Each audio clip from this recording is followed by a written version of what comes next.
জাল সনদ ব্যবসার সাথে জড়িত না থাকলেও এর দায় এড়াতে পারেন না বলে স্বীকার করলেন কারিগরি শিক্ষা বোর্ডের সদ্য অব্যাহতিপ্রাপ্ত চেয়ারম্যান আলী আকবর খান। তবে জিজ্ঞাসাবাদে তার এমন দাবিতে সন্তুষ্ট নয় গোয়েন্দা পুলিশ। অধিকতর ব্যাখ্যা দিতে 2 দিন সময় দিয়েছে তারা। এরপরই তার বিরুদ্ধে আইনগত ব্যবস্থা নেওয়া হবে বলে জানিয়েছেন ঢাকা মহানগর গোয়েন্দা পুলিশের অতিরিক্ত কমিশনার হারুনুর রশিদ।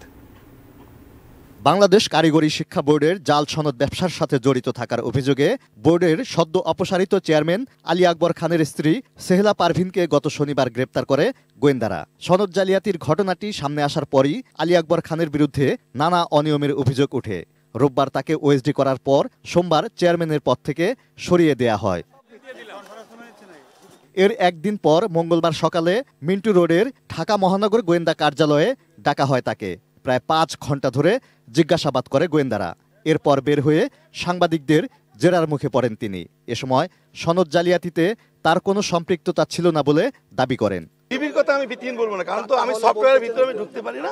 যেহেতু আমি বোর্ডের প্রধান, সেই হিসেবে আমার দায় আমি এড়াতে পারি না। সনদ জালিয়াতিতে বোর্ড চেয়ারম্যান জড়িত নন এমন দাবিতে সন্তুষ্ট নয় গোয়েন্দারা। তবে এখনই তাকে গ্রেপ্তার না করে নজরদারিতে রাখা হবে বলে জানান ঢাকা মহানগর গোয়েন্দা পুলিশের অতিরিক্ত কমিশনার। কারিগরি শিক্ষা বোর্ডের যে নজিরবিহীন জাল জালিয়াতি ঘটনা ঘটেছে, আমি মনে করি ইতিহাসে একটা কলঙ্কিত এবং শিক্ষা ব্যবস্থাকে কালো হত্যা হিসেবে চিহ্নিত করার মতো ঘটনা। এবং আমি মনে করি একজন চেয়ারম্যান কোনোভাবেই এই দায় এড়ানোর কোনো সুযোগ নেই। সনদ জালিয়াতিতে নাম আসা অন্যদেরও পর্যায়ক্রমে জিজ্ঞাসাবাদ শেষে আইনের আওতায় আনা হবে বলে জানান এই গোয়েন্দা কর্মকর্তা। আমাদের কাছে তো আরো অনেকগুলি প্রশ্ন রয়েছে।